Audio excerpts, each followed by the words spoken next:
Krause Assistencial apresenta NAP TV.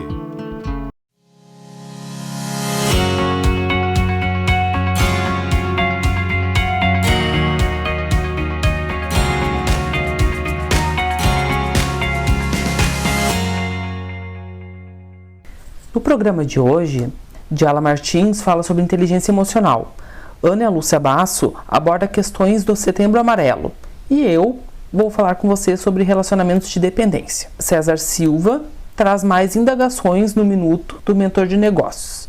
E é claro, Jurema responde. Olá, eu sou Luiz Matheus Pacheco e você está assistindo o NAP TV. Inteligência emocional é muito importante para os nossos relacionamentos e é apontada como chave para os nossos relacionamentos, tanto pessoais quanto profissionais. Acompanhe aí o que a Diala Martins tem para falar para você sobre isso. Eu sou a Diala, eu vou falar sobre inteligência emocional. Um indivíduo, então, emocionalmente inteligente seria aquele que consegue lidar melhor com as suas emoções. Né? O que seria isso? Lidar melhor no trabalho, conseguir ter um bom desenvolvimento de relacionamento pessoal, aí engloba várias questões da vida. Afetam a forma, então, como nós vemos o mundo e como o mundo é afetado por nós.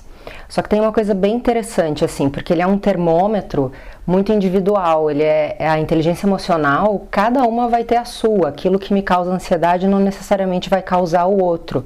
Eu acho isso bem interessante, por isso é tão importante a gente se conhecer, para a gente saber o que realmente gera ansiedade em mim, o que gera alegria em mim, e eu conseguir lidar com isso a meu favor.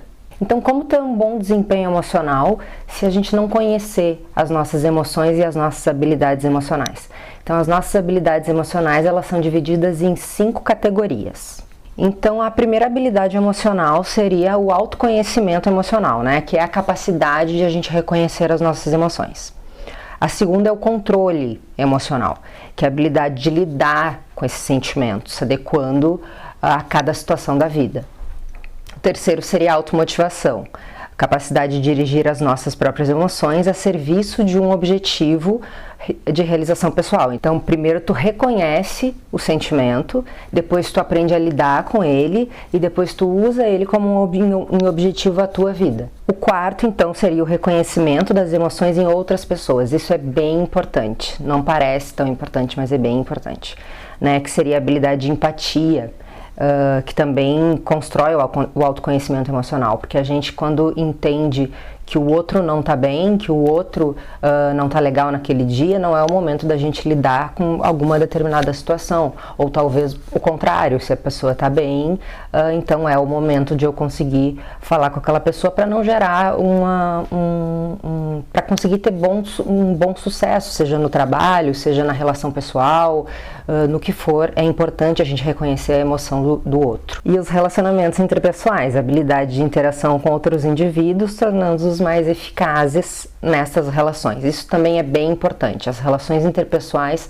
hoje é um dos motivos de maior desemprego. Assim, hoje não é mais a questão tanto do currículo, de tanto, isso é importante, mas não é o mais importante. Hoje as pessoas estão com muita dificuldade de se relacionar.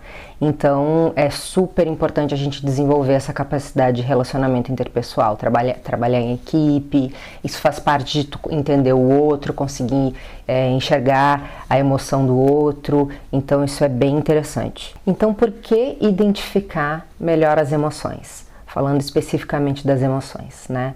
Para a gente aprender a lidar melhor na vida, nas nossas relações, sejam boas ou ruins, e no âmbito geral da vida, né? A inteligência emocional, ela, apesar de dizer ali inteligência, parece que é uma coisa só para o trabalho, que é só para o estudo, mas não, ela é para relacionamento também, de amigos, né, de casais, enfim, qualquer tipo de relacionamento é importante a gente saber lidar para situações boas ou ruins. Então, para a gente conhecer as nossas emoções, né, a gente volta para o autoconhecimento, que é a gente se conhecer.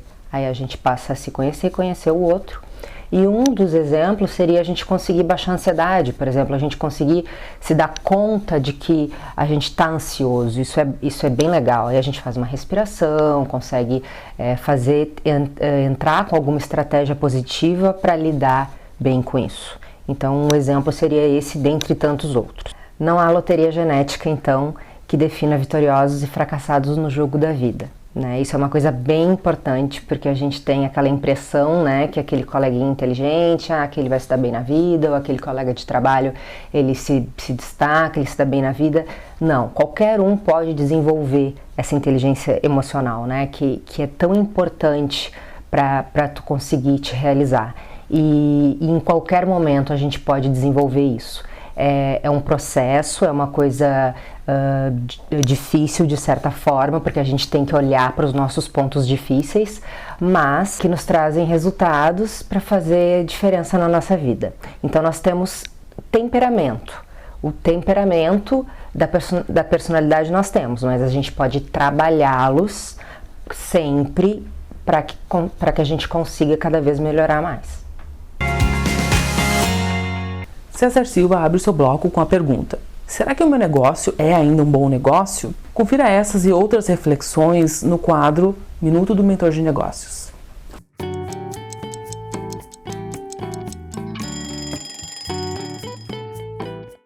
Olá, empreendedor! Olá, empreendedora! Será que o seu negócio ainda é um bom negócio? Pois é. Essa tem sido uma das dúvidas que muitos empresários nas mentorias de negócio têm buscado resolver ou serem orientados nesse sentido. A primeira grande questão é você analisar a sua emocionalidade em relação ao seu negócio. É a primeira coisa. Ou seja, será que eu sou apaixonado pelo meu negócio? E por ser apaixonado, eu não vejo que ele ainda é útil ou não no mercado? Essa é a primeira questão. Se a paixão pelo teu negócio faz com que você fique cego e efetivamente não entenda o que está acontecendo no mercado. A segunda situação é você ficar no dia a dia fazendo de tudo um pouco e na realidade não avançando. Você mata um leão por dia, mas não resolve absolutamente nada.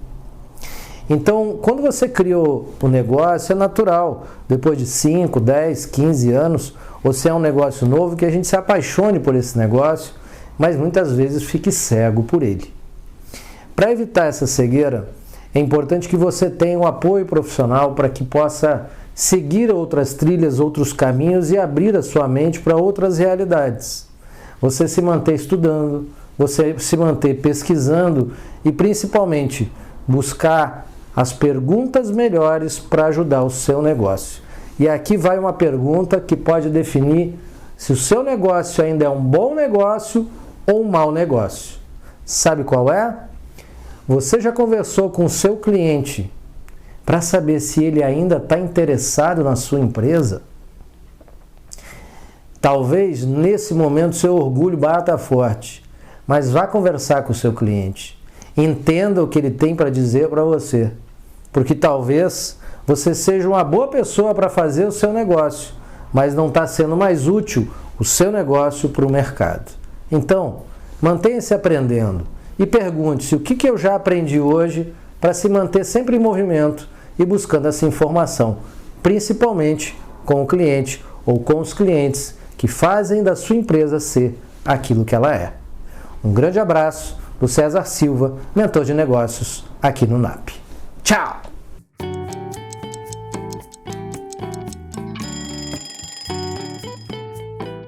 Não sabe o que assistir? Já terminou de ler aquele livro que você estava lendo?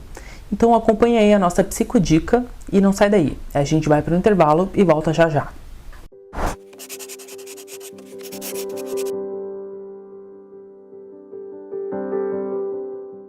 Oi pessoal, tem uma psicodica para vocês. É uma série da Netflix chamada Eu, Tu, Eles. Então é uma família de poliamor, né, que une um professor de psicologia, uma aluna de psicologia e uma arquiteta, num subúrbio da cidade de Portland, nos Estados Unidos.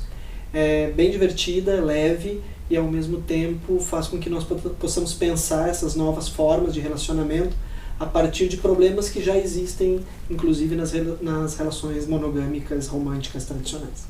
Fica a dica.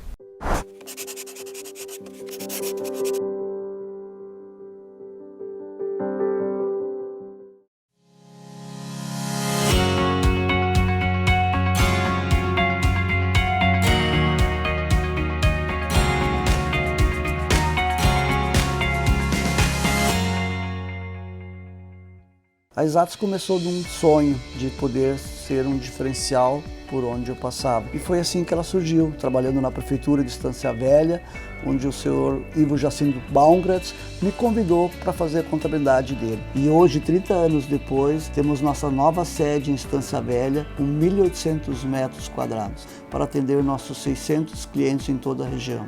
Convido você a conhecer a Exatos. 30 anos apoiando o empresário da região.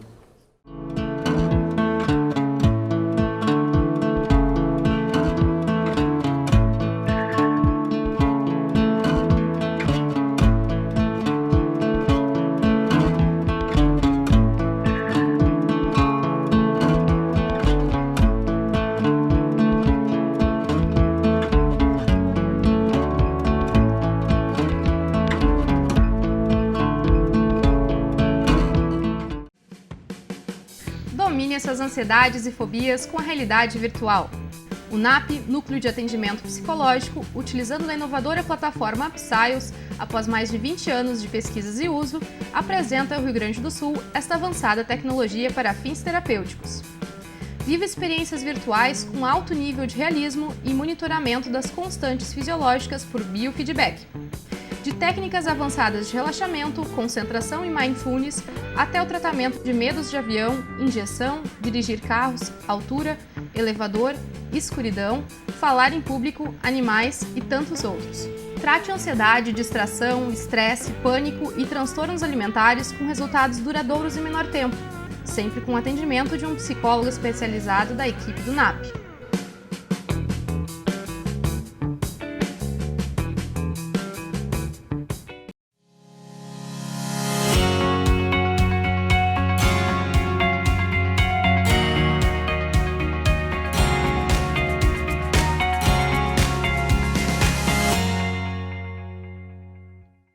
Estamos no Setembro Amarelo e a psicóloga Ana Lúcia Basso vai falar um pouquinho com a gente sobre a importância de falar sobre esse assunto.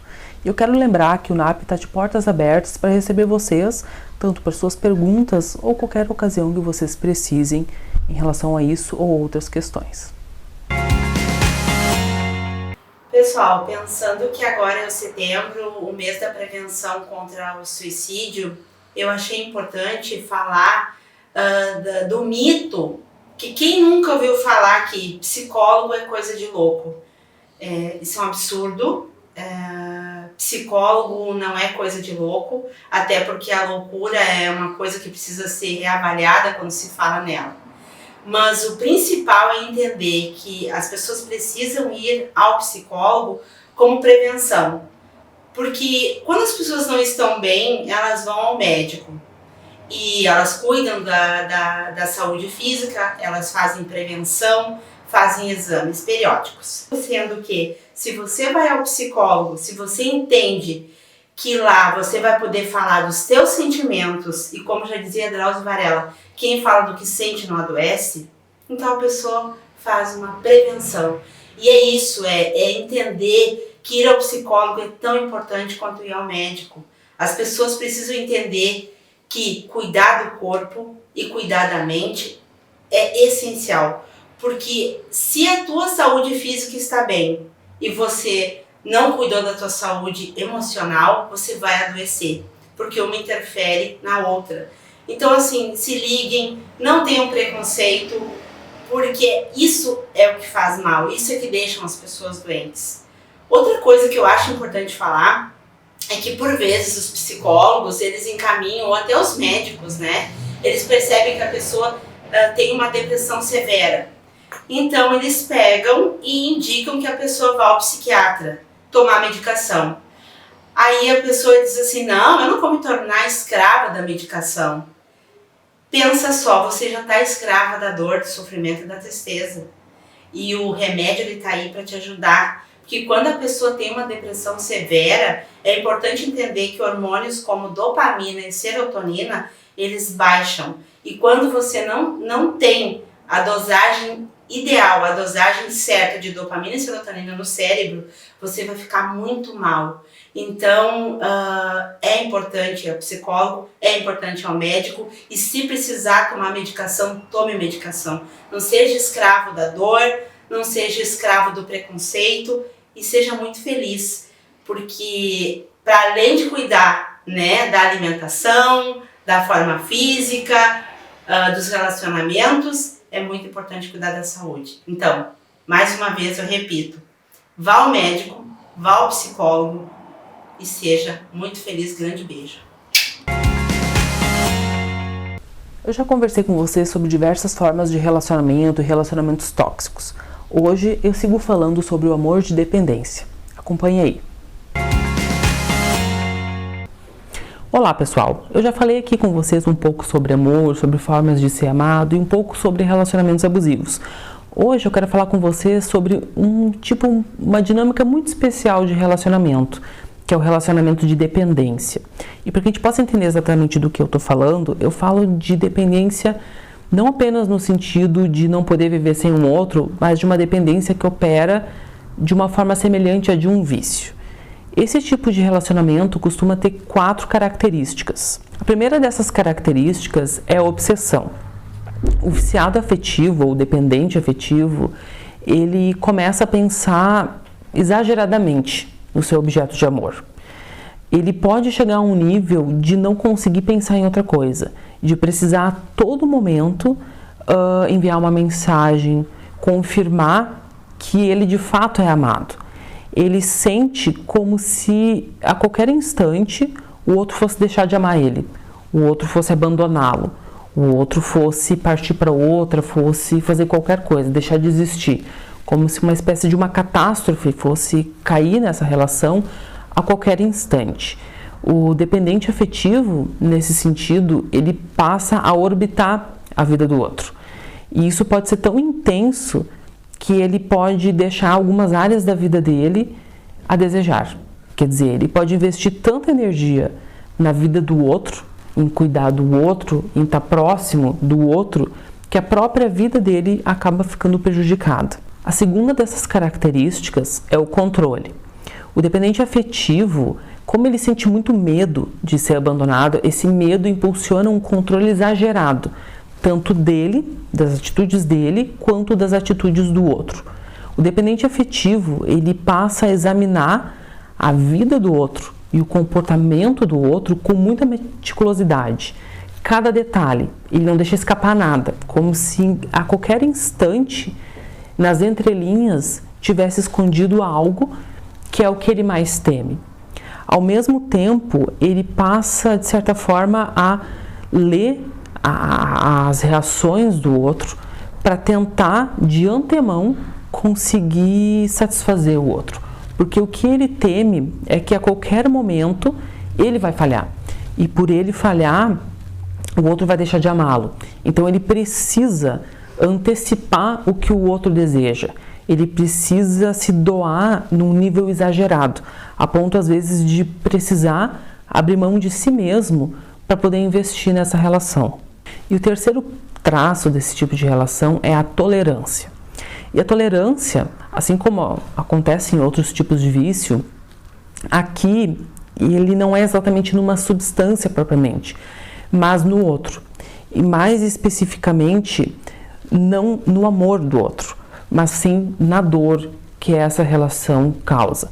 Isso é bem difícil de entender assim num primeiro momento, porque parece completamente ilógico, né, que como alguém pode ficar viciado na dor que uma relação causa. Mas acontece que essas relações de dependência, dessa ordem que eu estou falando aqui com vocês, são relações que costumam ser muito tumultuadas, relações que costumam ser permeadas por altos e baixos muito intensos, inclusive por violência moral, violência física, violência sexual, violência de todas as ordens. E o que acontece? Essa pessoa que acaba investindo toda a vida dela no outro, ela precisa de uma dose, digamos assim, cada vez maior dessa substância, assim como qualquer outra substância, para que ela possa se sentir, digamos assim, satisfeita. E nesse caso, a dor, ela opera um papel muito especial nessa dinâmica, porque essa pessoa acaba que os limites dessa relação estando turvos, digamos assim, sendo constantemente invadidos, sendo constantemente violados, né? Enfim, essa pessoa acaba suportando cada vez mais, acaba dedicando cada vez mais ao outro e acaba acreditando que precisa suportar tudo. E esses momentos de violência muito intensos geram uma dose de adrenalina muito forte. E quando essas pessoas deixam essas relações, elas sentem como se elas fossem cair numa depressão. Elas sentem falta da emoção daquela relação, não necessariamente do amor. E isso fica muito nítido quando a gente recebe um desses pacientes no consultório, porque é exatamente isso que eles descrevem. Eu sinto falta da emoção dessa relação. Não é do amor, não é exatamente do conforto que tinha, não necessariamente da segurança, embora elas descrevam de certa forma a segurança, mas quando elas se colocam a pensar sobre isso, o que elas se dão conta é que não era segurança, porque afinal de contas a gente fala de relações muito instáveis aqui, relações de altos e baixos muito gritantes, mas sim dessa dor, dessa emoção, dessa intensidade toda dessas relações. E por fim, a última característica das relações de dependência é a abstinência. Como eu vinha mesmo falando para vocês, a pessoa que vive esse tipo de relação, ela acaba ficando dependente dessa emoção toda, que é essa relação. E quando ela se afasta, isso faz uma falta muito grande. E não só isso, porque essa pessoa dependente, como ela já investiu uma grande parte da vida dela no outro, quando ela se afasta, ela sente uma espécie de um vazio que ela sente como se fosse devorar ela inteira, como se a vida dela não tivesse mais sentido. A gente pode pensar na seguinte metáfora: essa pessoa dependente, ela começa a orbitar o outro. O outro, então, passa a definir por onde ela vai, o que ela faz, o que ela pensa. E quando esse outro sai de cena, ela fica completamente perdida, fica sem rumo, fica sem norte. Ela não sabe, às vezes, quem ela é, como se ela já não tivesse mais uma vida própria, inclusive.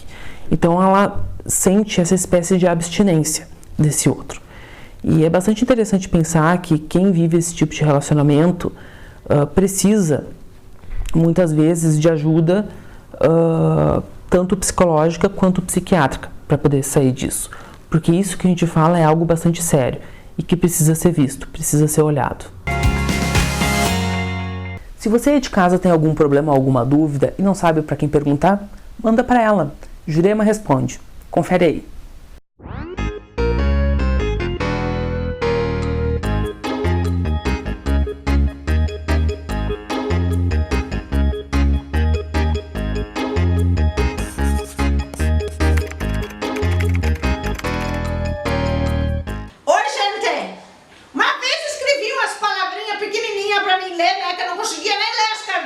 Mandavam as perguntas.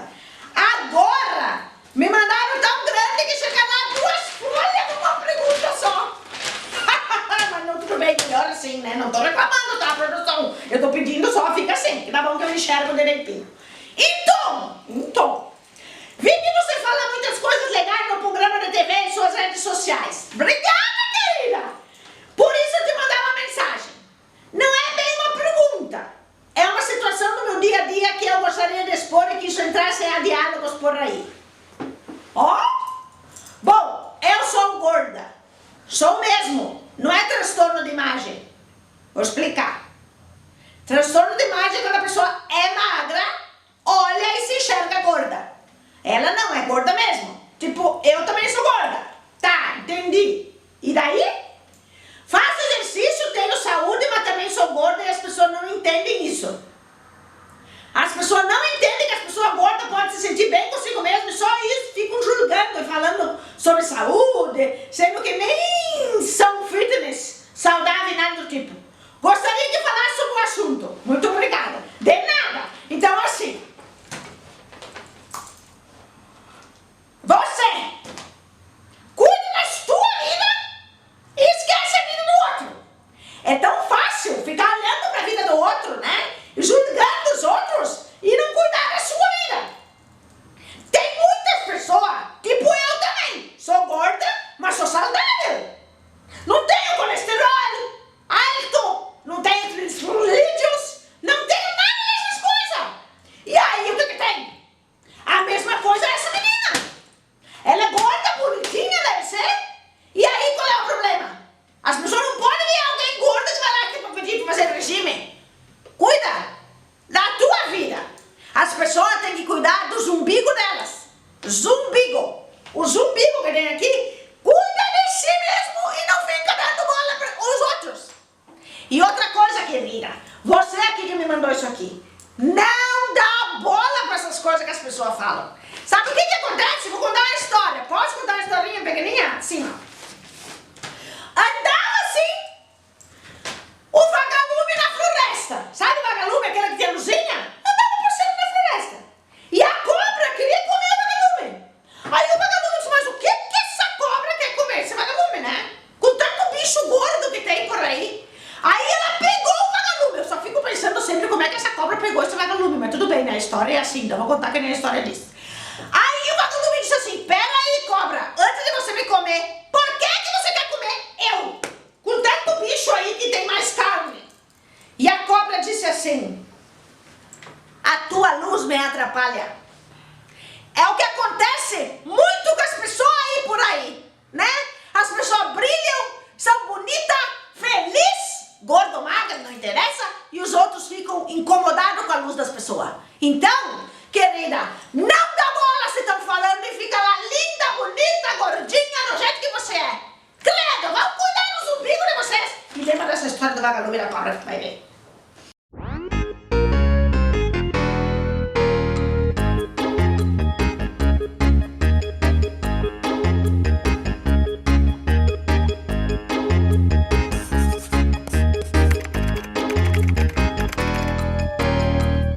O programa de hoje está terminando, mas a gente continua com vocês nos nossos canais no Facebook e no YouTube. Ou então, liga pra gente. A gente está pronto para receber vocês. Você fica agora com a programação da Vale TV e a gente segue com vocês na semana que vem. Tchau, tchau. Krause Assistencial apresentou NAP TV.